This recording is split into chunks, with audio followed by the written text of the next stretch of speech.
उसके बाद बेटा ये सारी की सारी आइडियल कंडीशंस लगाकर किस बंदे ने ये एक्सपेरिमेंट करवा दिया बोलो? यंग्स। उसने जो एक्सपेरिमेंट कराया उसका नाम क्या बोला हमने? Young's double slit experiment. Okay, तो यंग्स डबल स्लिट एक्सपेरिमेंट से हम क्या करते हैं? वापिस स्टार्ट कर देते हैं और एंड रिजल्ट पे पहुंच जाएंगे। तो YDSE बेटा, YDSE से क्या करते हैं हम? स्टार्ट करते हैं फिर से थोड़ा पीछे से आते हुए आगे की ओर बढ़ चलेंगे। तो YDSE मतलब यंग्स डबल स्लिट एक्सपेरिमेंट। पहले नंबर पे हमें क्या चाहिए? इसका एक्सपेरिमेंटल बेटा सेटअप। एक्सपेरिमेंटल सेटअप में ये सोर्स 1 है, ये सोर्स 2 है, ये मेन सोर्स है। मेन सोर्स से ही हमने क्या ऑब्टेन करना है? दो सोर्सेस ऑब्टेन करने हैं ताकि वो क्या हो जाए? अपने आप में कोहेरेंट हो जाए, क्योंकि इंडिविजुअल सोर्सेस कोहेरेंट हो ही नहीं सकते, हमने बात कर ली हुई है। तो क्यों नहीं होते वो फिर कभी दोबारा देखेंगे। तो ये एक्सपेरिमेंटल सेटअप हो गया। इसको क्या बोला था आपने? Split plane. ये क्या हो गया जी आपका? स्क्रीन। ये क्या हो गया जी आपका? Centre of the screen. तो पूरी आइडियल कंडीशन में एक्सपेरिमेंटल सेटअप लगाकर एक्सपेरिमेंट करवा दिया गया। Monochromatic light point sources very close to each other and coherent sources. तो स्क्रीन पे क्या आ गया बेटा? एक पैटर्न आ गया। ओके, उस पैटर्न के बारे में भी आपको देखो अब तक इतनी नॉलेज तो हो गई होगी कि पैटर्न बनता कैसा है। कैसा बनता है जी पैटर्न? उसके सेंटर पे क्या बनता है जल्दी बताओ? पैटर्न के बिल्कुल सेंटर पे क्या आता है जी? Maxima and then alternatively maxima and minima. Alternatively maximas and minimas बन। ओके, बन गए। सेंटर पे मैक्सिमा बना, उसके बाद फिर से मिनिमा, फिर से मैक्सिमा, फिर से बेटा मिनिमा एंड सो ऑन। ये देखो बार बार रोज मुझे यही बताना पड़ता है। ये बना, पैटर्न बना। अब जहां पे भी बेटा मैक्सिमा बना, इनके चार नाम मैंने बताए मैक्सिमास के। Maxima, constructive interference, brightness, bright brand, bright band, या फिर ब्राइट फ्रिंज। जहां पे भी मैक्सिमा आएगा कभी उसको बोलेगा मैक्सिमा बन रहा है, कभी कोई बोलेगा कि जी कंस्ट्रक्टिव इंटरफेरेंस हो रहा है, कभी कोई बोलेगा वहां पे क्या हो गया जी ब्राइट बैंड आया है, कभी बोलेगा जी ब्राइट फ्रिंज आई है। फ्रिंज या बैंड का मतलब होता है पतली सी स्ट्रिप। ओके, तो ये नाम चलते रहेंगे। जहां पे मिनिमा बना उसको क्या बोला? डार्क बैंड या डिस्ट्रक्टिव इंटरफेरेंस या डार्क फ्रिंज या फिर मिनिमा। ओके, पैटर्न सबको क्लियर है? बोल दो बेटा पैटर्न तो क्लियर है, ये पैटर्न बन गया। अब बेटा हमने बोला कि एक्सपेरिमेंटल सेटअप में क्या फाइंड करनी है जी हमें? Conditions for maxima and minima. बार बार बोल रहे हो कि जी स्क्रीन पे कहीं मैक्सिमा आता है कहीं मिनिमा आता है। तो हमने पूरा का पूरा एक्सपेरिमेंटल सेटअप दोबारा लगाकर, ये S1 है, ये S2 है और ये मेन सोर्स है। ये मेरा पॉइंट ऑफ क्या हो गया था बेटा? ऑब्जर्वेशन। और फिर पॉइंट ऑफ ऑब्जर्वेशन तक यहां से जो वेव पहुंची, यहां से जो वेव पहुंची, जो यहां से पहुंच रही है उसको क्या बोला? Y1। जो यहां से पहुंचेगी उसको क्या बोला? Y2। Y1 की एक्सप्रेशन हमने क्या ली थी जल्दी बताओ? It was A1 sine omega t. और Y2 की एक्सप्रेशन क्या थी? It was A2 sine omega t plus phi. What is phi? It is phase difference between the waves when they reach point P। अभी हम back से आ रहे हैं, ये हो चुका है अपना। तो यहां तक पहुंचते पहुंचते इनके बीच में फेज डिफरेंस आ गया। कितना आ गया बेटा? फाई का फेज डिफरेंस आ गया। सारे ध्यान से सुनना, मैंने बोला आज का काम बहुत ज्यादा क्या होने वाला है, सारे रिजल्ट आज ही निकलेंगे। ओके, फिर हमने सुपर पोजिशन बेटा प्रिंसिपल लगा दिया, y is equal to y1 plus y2 लगाकर, और अल्टीमेटली आपने बेटा एक इक्वेशन निकाल ली। किसकी इक्वेशन निकाल दी? रिजल्टेंट वेव की इक्वेशन निकाल ली। वो आ गई थी A sine omega t plus theta. याद करो, यही इक्वेशन आ गई थी कि नहीं? थोड़ा रिस्पॉन्स चाहिए, बोलो जी। We obtained this equation A sine omega t plus theta. और मैंने बोला कि यार दोनों मिक्स होकर भी जो आई है वो भी अपने आप में एक साइनोसॉइडल वेव है जिसका एम्पलीट्यूड कितना है? ए।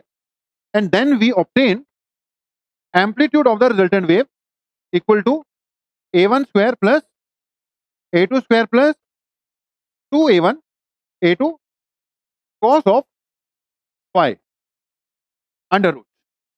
ओके, जवाब दे दो, यहां तक हम लोग प्रीवियस क्लास में कर चुके हैं कि नहीं किया?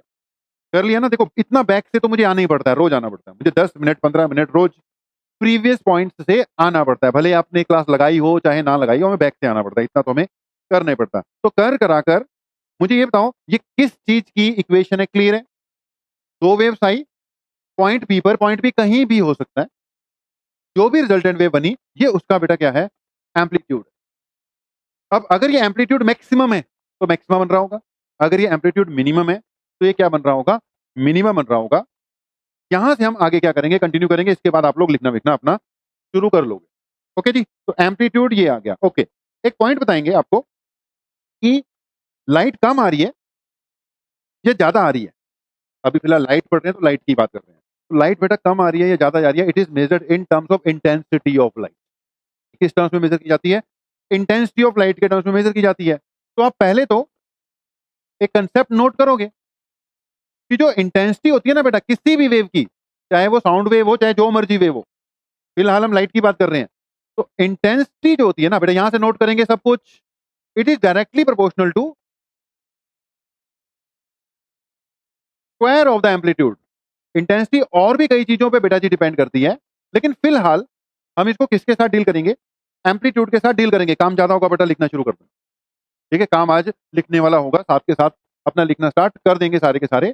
तो intensity is directly proportional to square of the amplitude. Okay, आगे भी कहीं पर ये पॉइंट काम आएगा, याद रहेगा। Intensity is directly proportional to square of the amplitude. ये एम्पलीट्यूड ज्यादा है तो इंटेंसिटी भी ज्यादा है, अगर एम्पलीट्यूड ही कम है तो इंटेंसिटी भी क्या है, कम है। तो वापस उस इक्वेशन पे आ रहे हैं, ये मैं वैसे अलग से पॉइंट बता रहा हूं, इसका यूज करेंगे, ध्यान से सुनना। मेरे पास वहां पे तीन एम्पलीट्यूड है यार, एक है A1, एक है A2, एक है A। What is A1? It is amplitude of wave 1। What is A2? It is amplitude of wave 2। And what is capital A? It is amplitude of the resultant wave. Clear है? तो मैं ये कह सकता हूं I1 is directly proportional to A1 square, I2 is directly proportional to A2 square, I3 is directly proportional to, I3 नहीं sorry, इसको क्या बोल देंगे फिर हम, I बोल देंगे A स्क्वायर। थोड़ा सा रिस्पॉन्स देते जाएंगे बेटा। क्लियर है ये बात? बोलो यार। इंटेंसिटी जो होती है एम्पलीट्यूड के स्क्वायर पे डिपेंड करती है, तो फर्स्ट की इंटेंसिटी फर्स्ट के एम्पलीट्यूड के स्क्वायर पे, सेकंड की इंटेंसिटी सेकंड के एम्पलीट्यूड के स्क्वायर पे, ऐसे करके हो गई। ओके, जब प्रोपोर्शनलिटी का साइन हटाते हैं तो हम कोई कांस्टेंट लगा सकते हैं। तो क्या मैं I1 की जगह पर के A1 स्क्वायर लिख सकता हूँ? क्या मैं I2 की जगह पर, थोड़ा बोलते जाना है, के A2 स्क्वायर लिख सकता हूँ? बेटा क्या मैं I3 की जगह पर के A3 स्क्वायर, बोलो, लिख सकता हूँ? के A3 स्क्वायर नहीं, ये I3 नहीं है, ये क्या है आपका I है। तो I is equal to k A square. थोड़ा रिस्पॉन्स दें। क्लियर है? क्या मैं यहां से A1 equal to A1 square equal to I1 by k और A2 square equal to I2 by k, और यहां से बेटा A square is equal to I by k, check करो, लिख सकता हूं? तो मैंने ना जो रिजल्ट निकाला है अभी तक, जो हमारे पास रिजल्ट है ना, that is in terms of amplitude.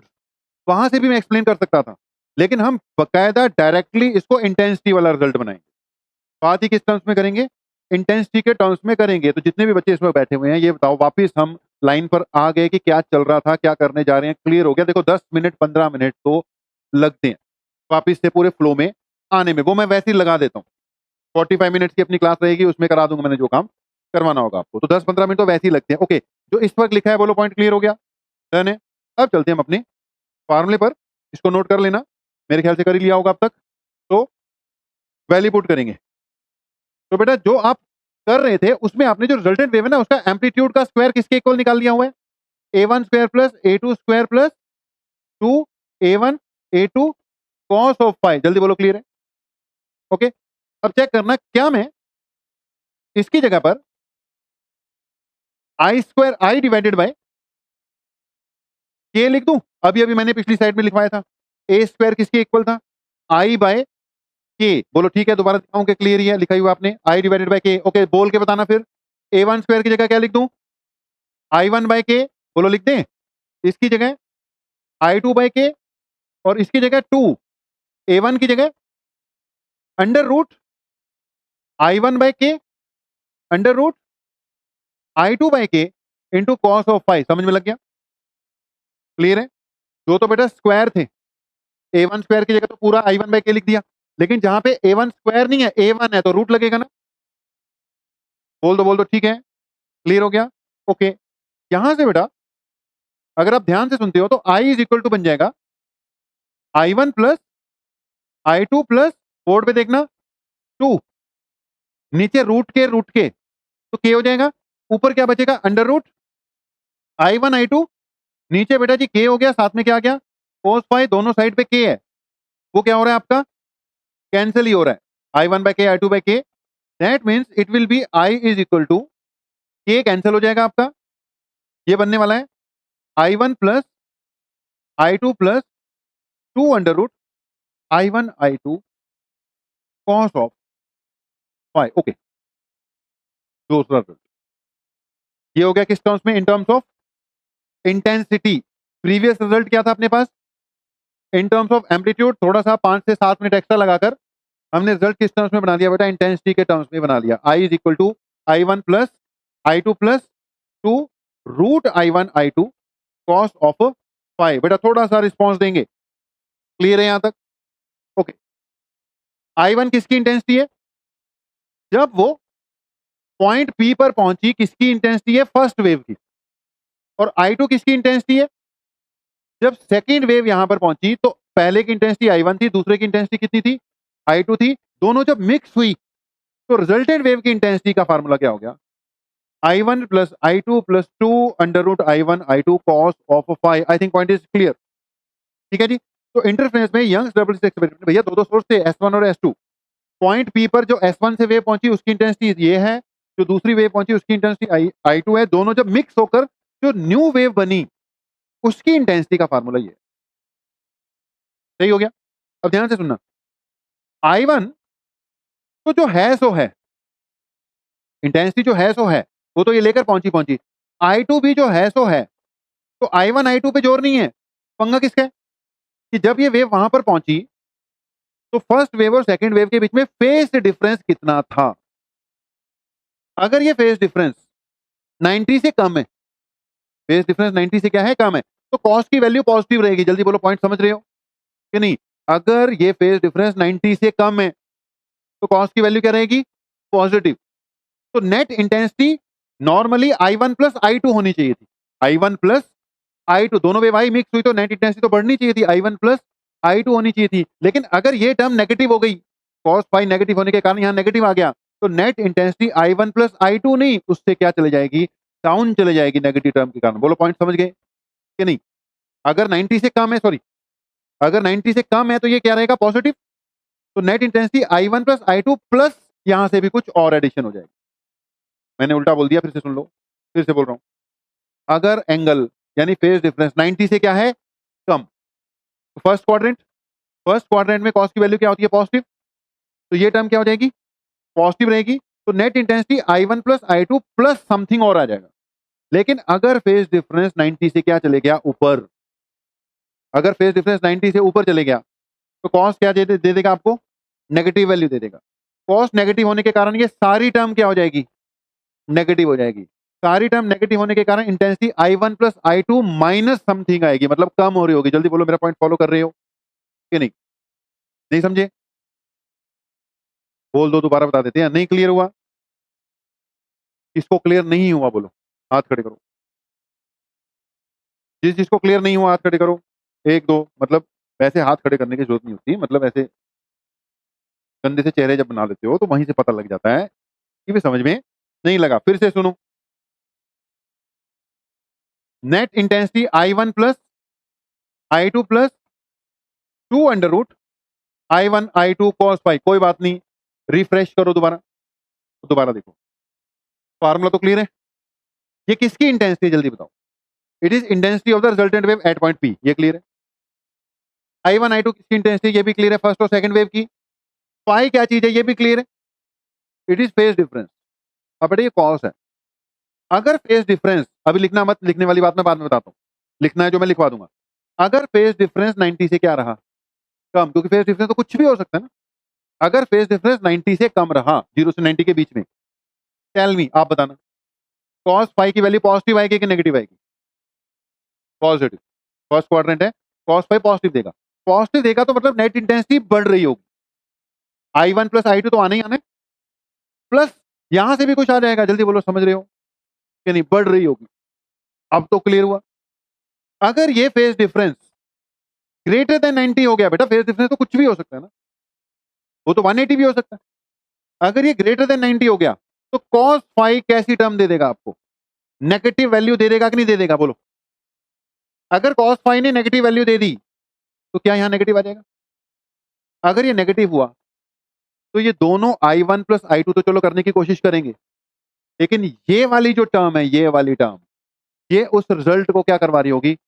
कम करवा रही होगी, यानी मिनिमा बनने की कोशिश हो रही होगी। जब तक ये टर्म पॉजिटिव है तो क्या आएंगे? मैक्सिमाज आएंगे। जब ये टर्म क्या हो जाएगी? नेगेटिव, जहां जहां ये टर्म नेगेटिव होगी वहां वहां क्या बनेंगे? मिनिमास बनेंगे। अब भी समझ में नहीं लगा कि थोड़ा थोड़ा लग गया? लग गया जी, ओके, कोई बात नहीं। ये करके ये मैंने रफली समझाया। अब इसके नीचे लिखना, नीचे लिखना, अब सब कुछ लिखने वाला होगा, साथ के साथ लिखना पड़ेगा। कंडीशंस फॉर, जो मेन हेडिंग थी ना आपकी, वो अब आ रही है। Conditions for maxima and minima. हाँ कोई बात, दोबारा डालो, अब आएगी ना, असल में कंडीशन तो अब निकलने जा रही है। Conditions for maxima and minima, main heading भी यही है, कंडीशन फॉर मैक्सिमा मिनिमा। अब दोबारा डालनी पड़ेगी क्योंकि कंडीशन अब निकलेंगे ना। Conditions for maxima and minima, ठीक है, लिख लिया। अब ध्यान से सुनना जी, ऊपर वाली एक्सप्रेशन तुम्हारे सामने है, ओके।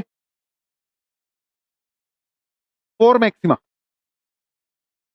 जो मैं बोलूंगा लिख लेना।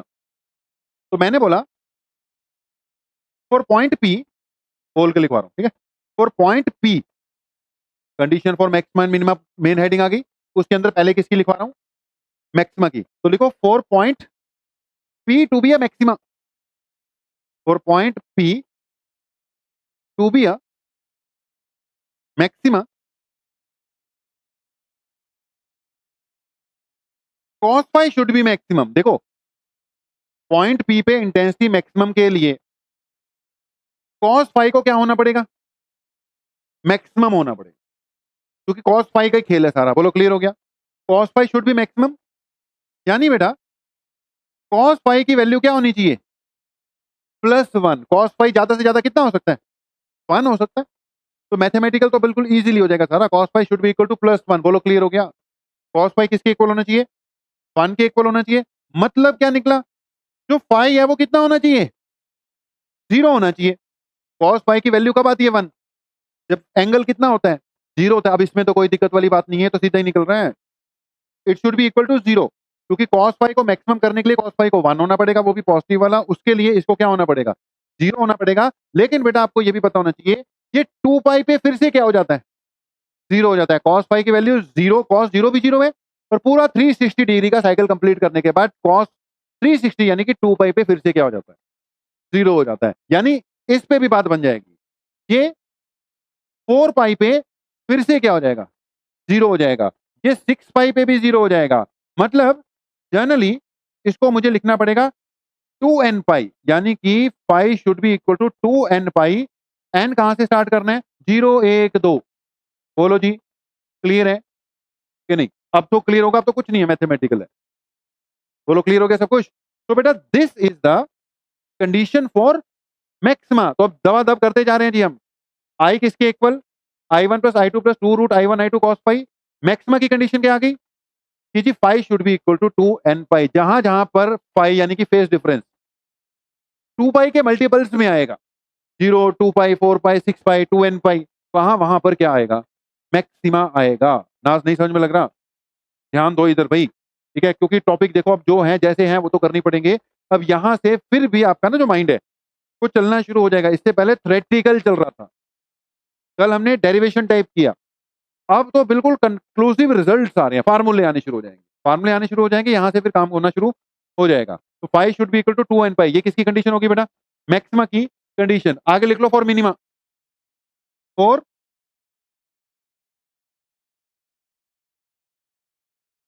Minima, okay. मिनिमा के लिए cos फाई किसके इक्वल होना चाहिए? Minimum value. और cos फाई की मिनिमम वैल्यू क्या है बेटा? -1। cos फाई 1 और -1 के बीच में चलता है, तो cos फाई की मिनिमम वैल्यू किसके इक्वल होगी बेटा? It is equal to -1। Okay, तो cos फाई -1 अब cos फाई -1 करने के लिए फाई की वैल्यू कितनी होनी चाहिए? 180 degree. cos 180 degree is equal to -1, clear होना चाहिए। तो फाई को cos फाई को -1 करने के लिए फाई को कितना होना पड़ेगा बेटा? 180 डिग्री। लेकिन 180 डिग्री को हम क्या लिख सकते हैं? पाई भी लिख सकते हैं। लेकिन आपको पता होना चाहिए फिर से 360 डिग्री का साइकिल कंप्लीट हो जाए अगर, तो फिर से ये क्या हो जाएगा? जैसे 0 के बाद 360 डिग्री कवर अप करके फिर से क्या होना होता है? 0। तो -1 के 360 डिग्री कवर करोगे तो फिर से क्या हो जाएगा? -1 360 डिग्री का मतलब 2 पाई, यानी इसमें अगर मैं 2 पाई ऐड कर दूं तो ये बन जाएगा 3 पाई, फिर बनेगा 5 पाई, फिर बनेगा 7 पाई। यानी जब जब फेज डिफरेंस ये होगा तब तब क्या आएगा? मिनिमा आएगा। जब जब फेज डिफरेंस ये होंगे बेटा तब तक क्या आएगा? मैक्सिमा आएगा। That means pi should be equal to 2n -1 pi.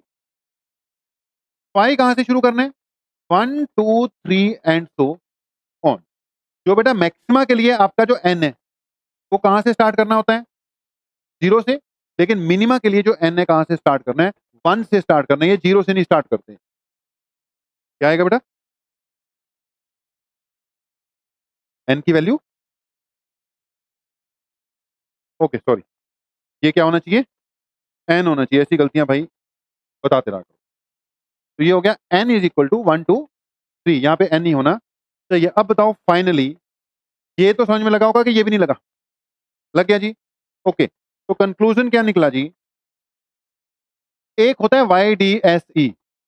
YDSE यानी यंग्स डबल स्लिट एक्सपेरिमेंट।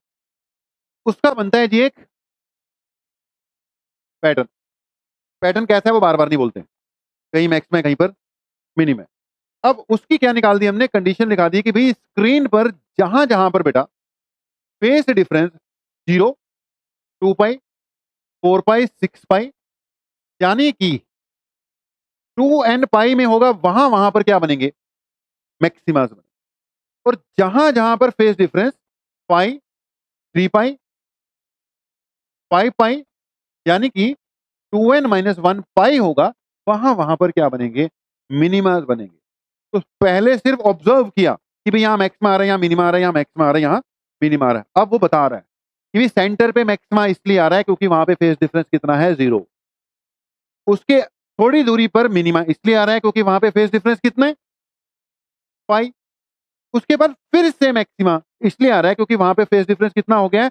2 पाई। बोलो समझ रहे हो पॉइंट कि नहीं? तो कह रहा है कि जो सेंटर है ना, सेंटर सेंटर सेंटर पे जब वेव्स पहुंची, यहां पे मान लो ये दो सोर्सेस थे, ये दो सोर्सेस, तो यहां से जब सेंटर पे वेव पहुंची है तो इन्होंने बेटा इक्वल डिस्टेंस कवर किया है। फेस डिफरेंस कितना हो गया? 0। इसलिए यहां पर क्या आ रहा है जी? मैक्सिमा आ रहा है। जल्दी बोलो पॉइंट समझ रहे हो कि नहीं? तो यहां पर क्या आ रहा है? मैक्सिमा आ रहा है। लेकिन जब यहां से इस जगह पर, जैसे ही ये अगला पॉइंट है कोई मान लो, यहां तक कह रहा है जब वेव पहुंची तो उन्होंने इक्वल डिस्टेंस नहीं कवर किया। वहां तक जाते जाते फेस डिफरेंस कितना हो गया होगा? पाई हो गया होगा। इसलिए वहां पर क्या आ रहा है? मिनिमा आ रहा है। तो कहीं पे फेस डिफरेंस कुछ है, कहीं पे फेस डिफरेंस कुछ है, इसलिए सेंटर पे मैक्सिमा आएगा। उसके बाद क्या आएगा? मिनिमा। उसके बाद फिर से क्या आएगा? मैक्सिमा, फिर से मिनिमा, फिर से मैक्सिमा, फिर से मिनिमा। दूसरी साइड पे भी ये बनाना है जी। Minima, maxima, minima and maxima. ये जो अभी बनाया है इसको कहते हैं intensity pattern of the interference. ये यंग्स डबल स्लिट एक्सपेरिमेंट में इंटरफेरेंस का बेटा क्या था? इंटेंसिटी पैटर्न था। It was the intensity pattern in interference. बताना जी जरा। ये है सेंटर ऑफ द स्क्रीन, ठीक है? यहां पर इस जगह पर वो बताएगा मेरे को what is phase difference. Face difference कितना आना चाहिए? जहां पे मैक्सिमा आ रहा है, सेंटर पर जो मैक्सिमा आ रहा है, यहां पे फेस डिफरेंस कितना है? इट इज, बोलो बोलो शाबाश, it is equal to 0। Okay, जो ये मिनिमा वाली पोजीशन है, यहां कौन बताएगा फेस डिफरेंस कितना है? It is equal to 180 degree, जिसको हम कैसे लिखेंगे? पाई लिख देंगे। यहां पे पाई है। ओके, स्क्रीन के आगे फिर फेस डिफरेंस कितना बनना था? 2 पाई। जहां 2 पाई बनेगा वहां पे फिर से क्या? मैक्सिमा।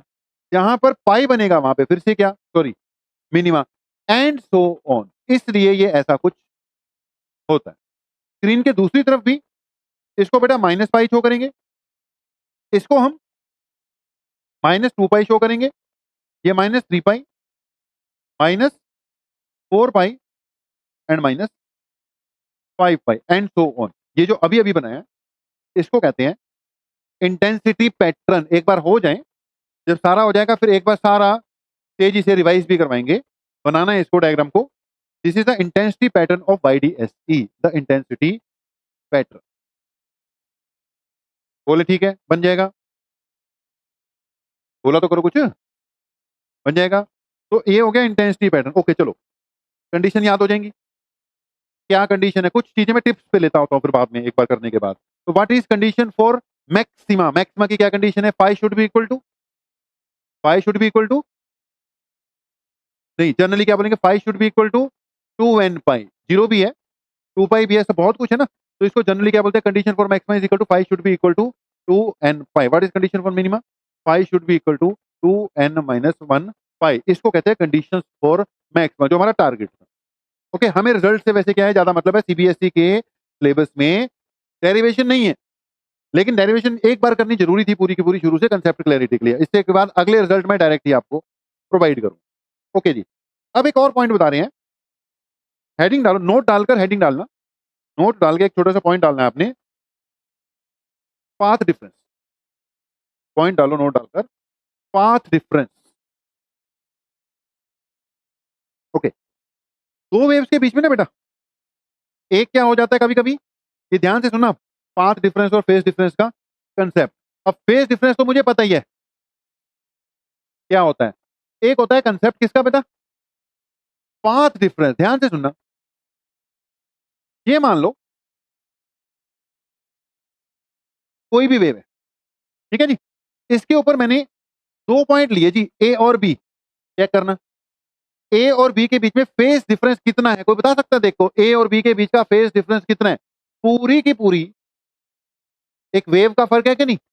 तो इनिशियल पॉइंट अगर मैं 0 डिग्री पे मानूं तो इसको किस पे मानूंगा, 2 पाई पे मानूंगा। तो ए और बी के बीच का फेज डिफरेंस जल्दी बताओ, 2 पाई फेज डिफरेंस हो सकता है कि नहीं हो सकता, बताओ यार, क्लियर है? ओके, ए और, चलिए बीच वाला पॉइंट सी मान लेते हैं। ए और सी के बीच में फेज डिफरेंस कितना है, कोई बता पा रहा है? पाई का, 180 डिग्री का है, कोई कंफ्यूजन नहीं होनी चाहिए इसमें। ए और बी के बीच में फेज डिफरेंस कितना है, 2 पाई। ए और सी के बीच में फेज डिफरेंस कितना है, पाई का। ओके, ये डी मान लो यार, इसको क्या मान लो, ई मान लो। ए और ई के बीच में कितने एंगल का फर्क है, पाई बाय 2 यानी 90 डिग्री का फर्क है कि नहीं। ओके ठीक है, डायग्राम के हिसाब से क्या तुम्हें फेज डिफरेंस देखना तो क्लियर ही है, आ रहा है कि नहीं आ रहा, फेज डिफरेंस का कंसेप्ट क्लियर है बिल्कुल। ओके, अब ध्यान से सुनना, फेज के साथ साथ यहाँ दो चीजें और चेंज हो रही है, एक टाइम और एक पाथ डिस्टेंस भी चेंज हो रहा है। अगर मैं टाइम के हिसाब से देखूं तो यहां से यहां तक कितना फर्क है बेटा, टी का, टाइम पीरियड का। बोलो समझ रहे हो पॉइंट को कि नहीं? यहां से यहां तक कितना फर्क है, टी बाय 2 का। और यहां से यहां तक कितना फर्क है, टी बाय 4 का। जल्दी बोलो समझ गए कि नहीं? टी का मतलब 2 पाई, टी बाय 2 का मतलब पाई, टी बाय 4 का मतलब पाई बाय 2। मेरी बात समझ पा रहे हो कि नहीं? कि अगर मैं कहूं दो पॉइंट्स के बीच में एंगल का कितना फर्क है, 2 पाई, तो टाइम का कितना फर्क है, पूरे टाइम पीरियड का। अगर मैं कहूं दो पॉइंट के बीच में एंगल का कितना फर्क है, 180 डिग्री, तो टाइम पीरियड का कितना फर्क हुआ, टी बाय 2 का। जल्दी बताओ, मेरे ख्याल से तो पॉइंट क्लियर हो गया होगा। ओके, अब एक और बात सुन लो फिर, ये वेव है यार पूरी की पूरी, क्या ए से बी के बीच का जो डिस्टेंस है इसको आप वेव लेंथ बोलते हो कि नहीं बोलते हो? बोलते ही हो। अब मुझे इतना बता दो, ए और बी पॉइंट के बीच में डिस्टेंस यानी पाथ का कितना फर्क है, पूरी एक वेवलेंथ का फर्क है कि नहीं? दैट मींस ए और बी के बीच में जो पाथ डिफरेंस है, पाथ डिफरेंस कितना है, लैम्डा है। जल्दी बताओ, मेरा पॉइंट फॉलो करके कि नहीं? तो it is equal to lambda. तो अगर आपका फेस डिफरेंस कितना है, 2 पाई, तो करस्पॉन्डिंग पाथ डिफरेंस कितना होगा, लैम्डा होगा। न्यूमेरिकल्स आने हैं इस पे बेस, कोई कंफ्यूजन नहीं है, क्लियर है? अगर फेस डिफरेंस कितना है बेटा पाई, तो पाथ डिफरेंस कितना है, जल्दी बता दो। It is equal to lambda by 2। अगर फेस डिफरेंस कितना है, पाई बाय 2, तो पाथ डिफरेंस कितना हो जाएगा, it will B lambda by 4। मैंने एक इजी वाले तरीके से समझा दिया है इसको। जल्दी बताओ यार, जो बोला उतना क्लियर होगा कि नहीं होगा? इसको नोट किया कि नहीं किया? टाइम, फेस और पाथ तीनों इकट्ठे लिख दिए, लेकिन यहां पर मुझे क्या टाइम की जरूरत नहीं है, यहां मुझे पाथ डिफरेंस इंट्रोड्यूस कराना था। 180 डिग्री मतलब लैम्डा बाय 2, 360 डिग्री यानी 2 पाई का मतलब लैम्डा। ओके, डन हो गया। ठीक है, एक बात और सुनो, अगर 2 पाई का फेस डिफरेंस है तो पाथ डिफरेंस कितना हुआ? लैम्डा। क्लियर है? क्लियर है? अगर 1 रेडियन का फेस डिफरेंस हुआ, क्योंकि रेडियन में ना बेटा, तो पाथ डिफरेंस कितना हुआ? लैम्डा डिवाइडेड बाय 2 पाई। कोई दिक्कत वाली बात? कोई दिक्कत वाली बात? यूनिटरी मेथड लगा रहे हैं। 2 पाई का मतलब लैम्डा, तो 1 का मतलब क्या हो गया? लैम्डा बाय 2 पाई। जवाब दे दो भाई, सही है। फेस डिफरेंस को किससे डिनोट करते हैं? पाई से। पाथ डिफरेंस को किससे डिनोट करते हैं? एक्स से। ओके, थोड़ा ठहराव देते हैं। ये नोट हो गया? इधर वाला नोट हो गया था, साइड वाला? अगर साइड वाला नोट हो गया तो ये वाली बात सुननी है अभी, फिर दबा लिख लेना उसको। अगर वो नोट हो गया तो इसको सुनना है, जल्दी से सुनो। 2 पाई का मतलब कितना? Corresponding path difference lambda. 1 radian का मतलब लैम्डा बाय 2 पाई। 2 रेडियन मतलब lambda by 2 pi into 2। 3 radian मतलब लैम्डा बाय 2 पाई इंटू 3। समझ रहे हो ना? 10 रेडियन का फेस डिफरेंस मतलब लैम्डा बाय 2 पाई इंटू 10। भाई 5 रेडियन का फेस डिफरेंस, तो करस्पॉन्डिंग पाथ डिफरेंस कितना होगा? लैम्डा बाय 2 पाई इंटू 5 होगा कि नहीं होगा? समझ रहे हो कि नहीं? तो मैं ये कहना चाहता हूं एक्स और फाई के बीच में रिलेशन है, ये किसके इक्वल आ रहा है? Lambda by 2 pi into 5। जवाब दे दो, सही है कि नहीं? समझ लग गया ना? एक तो मैंने ये तो रटवा ही दिया ना, ये तो रिजल्ट रट ही गए। ये किसको समझ में लग गया बताओ? ये वाला पॉइंट समझ में लग गया? ये 3 रिजल्ट तो रट गए, लेकिन कुछ भी हो सकता है ना। कल को 30 डिग्री का फेस डिफरेंस आ जाएगा, कल को 20 डिग्री का फेस डिफरेंस आ जाएगा, 10 डिग्री का फेस डिफरेंस हो जाए, तो करस्पॉन्डिंग पाथ डिफरेंस निकालने के लिए क्या तरीका है कि भी जो भी फेस डिफरेंस होगा उसको लैम्डा बाय 2 पाई से क्या कर दो? मल्टीप्लाई। जैसे अगर फेस डिफरेंस कितना होता है? 2 पाई, तो मैं 2 पाई पुट कर दूंगा, 2 पाई कट के लैम्डा आ गया कि नहीं आ गया? जल्दी बोलो, क्लियर है? अगर फेस डिफरेंस कितना हो जाए? पाई, तो यहाँ पाई पुट करूंगा, पाई कट गया, लैम्डा बाय 2 आ गया कि नहीं आ गया? मेरे ख्याल से तो मैंने समझा दिया। अभी फेस डिफरेंस और पार्ट डिफरेंस का कंसेप्ट हमें न्यूमेरिकल दोनों एंगल से आएगा, कभी फेस डिफरेंस पे, कभी पार्ट डिफरेंस पे। आप खुद समझ सकते हो, कंक्लूडिंग पॉइंट आज से निकलने शुरू हुए हैं, और आज इंटरफेरेंस का मेरे ख्याल से चौथा दिन है। पहले 3 दिन तो सिर्फ इंटरफेरेंस है क्या, आपके माइंड में यही डालता रहा कि भी पैटर्न बनेगा, मैक्सिमा होगा, मिनिमा होगा, सेंटर पे मैक्सिमा होगा, उसके बाद अल्टरनेटिवली क्या होंगे? मिनिमा होंगे। ये कंडीशन होती है, कोहेरेंट सोर्सेज होते हैं। तो बिल्कुल नई चीजें थी, तो 2-3 दिन तक वो बोलना पड़ा मुझे, कंटिन्यूसली बोलना पड़ा कि ऐसा होता है, ऐसा होता है, ऐसा होता है। कंक्लूजन आज ही निकल कर आ रहा है। हमारे एग्जाम में जो क्वेश्चन आने हैं वो लगभग आज जो चीजें आएंगी उस पे बेस ज्यादा आने हैं, तो रिजल्ट अभी निकल रहे हैं। ओके, पाथ डिफरेंस का कंसेप्ट क्लियर हो गया कि नहीं हो गया? ये भी नोट कर लिया कहीं ना कहीं, तो नोट कर ही लिया। वैसे मैं क्या करा रहा हूं इस वक्त? आपको condition for maxima and minima करवा रहा हूं, राइट है? मेरी कंडीशन फॉर मैक्स क्या आई हुई है, जल्दी बता दो। पाई किसके इक्वल होना चाहिए? 2n पाई। और मिनिमा की कंडीशन किसके इक्वल आई हुई है? पाई किसके इक्वल होना चाहिए जी? 2n माइनस 1 पाई। जल्दी बोलो, क्लियर है? ओके, अगर बेटा इसी को मैं पाथ डिफरेंस में कन्वर्ट करूं, ठीक है, इसी को किस टर्म्स में कन्वर्ट करूं? पाथ डिफरेंस में। तो पाथ डिफरेंस किसको कहते हो? एक्स को कहते हो ना? बोलो, समझ रहे हो? तो अभी अभी एक्स, पाथ डिफरेंस और फेस डिफरेंस के बीच में रिलेशनशिप बताई है कि नहीं बताई मैंने? 2 पाई का मतलब, जल्दी बताओ, 2 पाई का मतलब कितना पाथ डिफरेंस है? लैम्डा का है कि नहीं? तो 2 पाई की जगह मैं क्या लिख दूंगा? लैम्डा। तो सीधा क्या बन गया? एन लैम्डा बन गया। बोलो, समझ रहे हो कि नहीं? और यहां पर पाई की जगह क्या लिख दूंगा? Lambda divided by 2।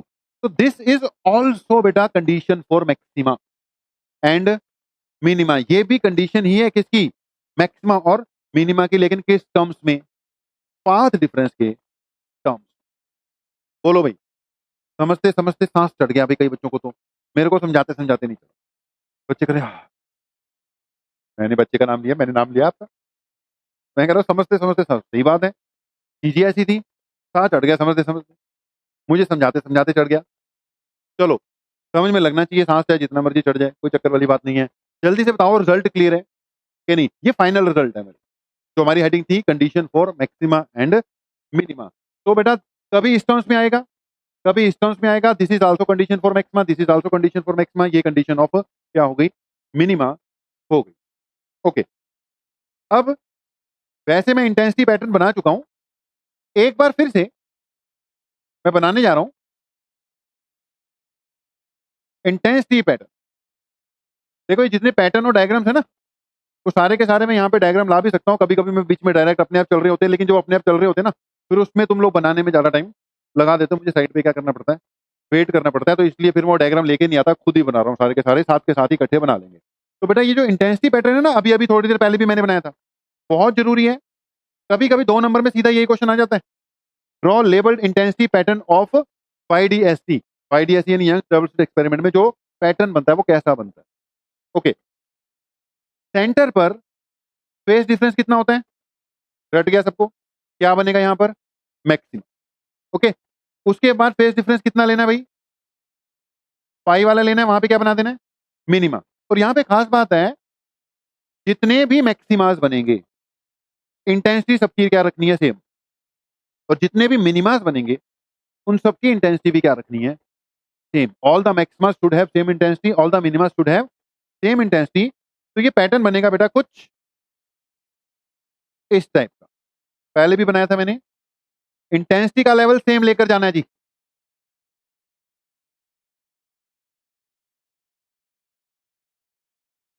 दोनों तरफ।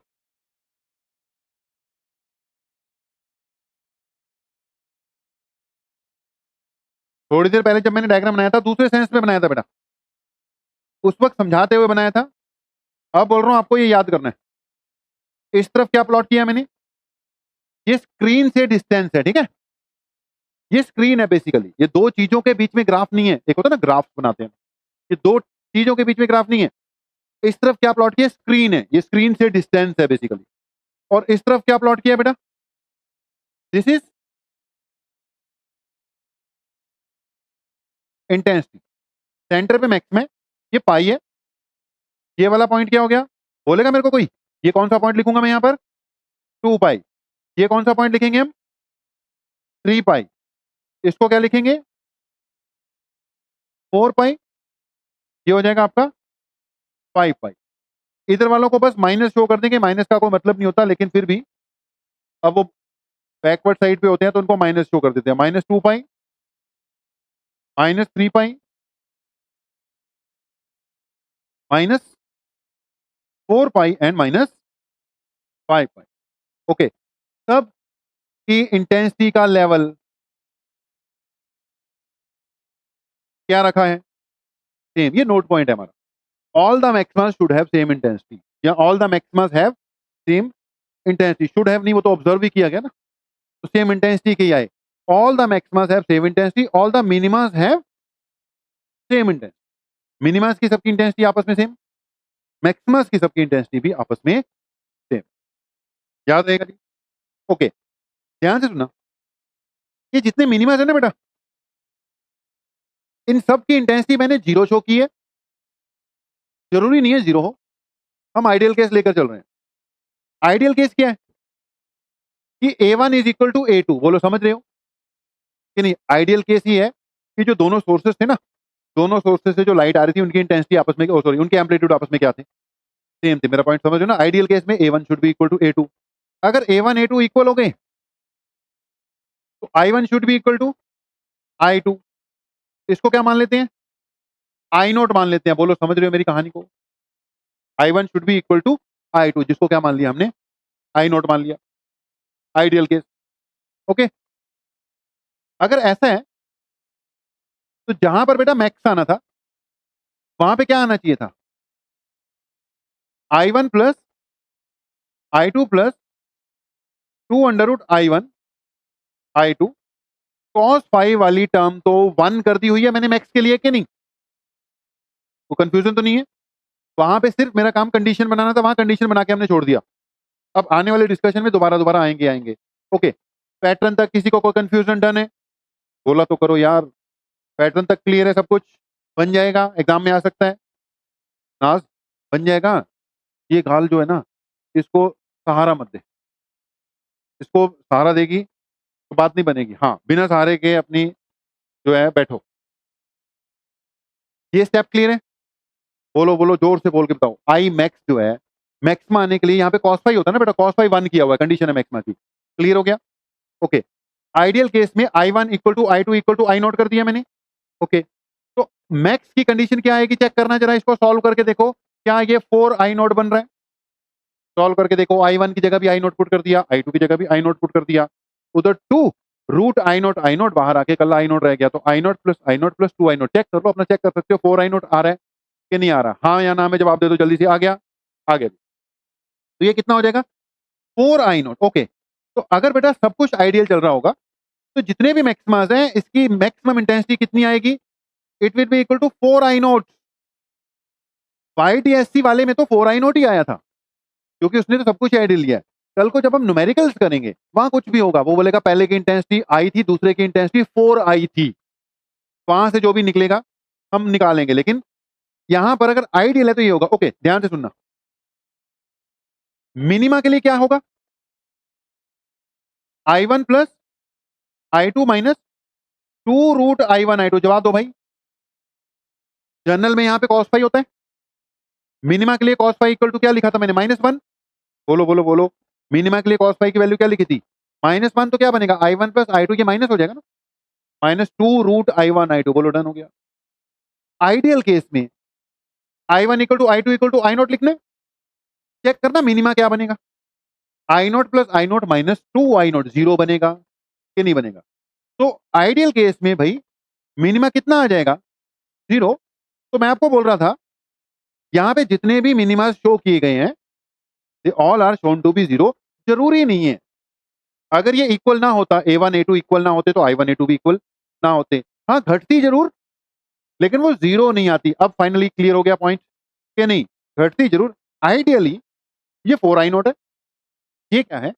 0। कल को कोई न्यूमेरिकल आ जाए, उसने कुछ बोल रखा हो, लेकिन उसने I1 और I2 के बारे में कुछ ना बोला हो कि I1 इतना लेना है और I2 इतना लेना है, तो आप क्या ले लोगे? I1 I2 equal to I not लेके बात करूंगा। अगर क्वेश्चन में दे ही रखा हो कि भी I1 is equal to this and I2 equal to that, तो फिर उसके हिसाब से क्या करेंगे? हम डील करेंगे। बोलो, सही है? क्लियर है? ओके, 2-3 मिनट बस और लेंगे, 2 मिनट बस, 2 ही मिनट। ये बताओ, एंड आते आते क्या आपको इंटरफ्रेंस के बारे में थोड़ा बहुत, आपको 10%, 20%, 25%, 50% तक लगा लो, कुछ कॉन्फिडेंस आना शुरू हुआ कि जी इंटरफ्रेंस के बारे में हमें नॉलेज है और हम इसमें से कुछ अटेम्प्ट भी कर सकते हैं? बाकी अभी हमने इस पे वर्कआउट तो किया ही नहीं है बेटा, स्टार्ट अभी तो पढ़ ही रहे हैं। अभी तो कम से कम इसके ये लगा लो कि इंटरफ्रेंस के आपको 50-60 क्वेश्चन करने पड़ेंगे, तो अपने आप ही कॉन्फिडेंस और आएगा। लेकिन अभी तक मैं बोल रहा हूँ 25-30% इतना का तो क्लियर हुआ होगा कि ये इंटरफ्रेंस होता क्या है, what are the condition for maxima and minima, etcetera etcetera. Okay, कर सकते हैं कुछ थोड़ा बता। कुछ चीजें तो 4 दिन तक बोला हूं मैं इंटरफ्रेंस के बारे में, अगर आप रिवाइज ना भी करो, इतना मैं ज्यादा बोलता हूँ, ठीक है? ज्यादा मैं इसीलिए बोलता हूँ कि भी कुछ चीजें ऐसी होती है ना, क्लास लगाने से ही आपको आ जानी चाहिए।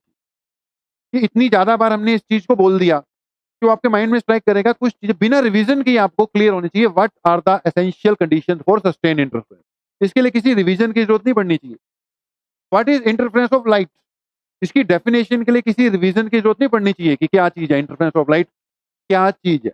और सबसे इंपॉर्टेंट कंडीशन क्या है इंटरफ्रेंस को ऑब्जर्व करने की? क्या है बोलो? It is sources must be coherent. इसके लिए किसी रिवीजन की जरूरत नहीं पड़नी। रिवीजन की जरूरत पड़ती है कि आर्टिकल डिराइव करना है, वहां पे रिवीजन की जरूरत पड़ेगी। फार्मूला है चल बंदा भूल जाता है, वहां पे रिवीजन की जरूरत पड़ेगी। कुछ बेसिक्स के लिए रिवीजन की जरूरत नहीं पड़नी चाहिए। तो अभी इसमें एक छोटा सा 10-15 मिनट का, क्योंकि उसको डिराइव हमने करना नहीं है, 10-15 मिनट का थ्योरी अभी बाकी है। उसके बाद कल से ही मैं खुद अपनी तरफ से कुछ क्वेश्चन करा दूंगा और असाइनमेंट आपको दे देंगे। कल का टाइम डन है, किसी को कोई कंफ्यूजन नहीं है?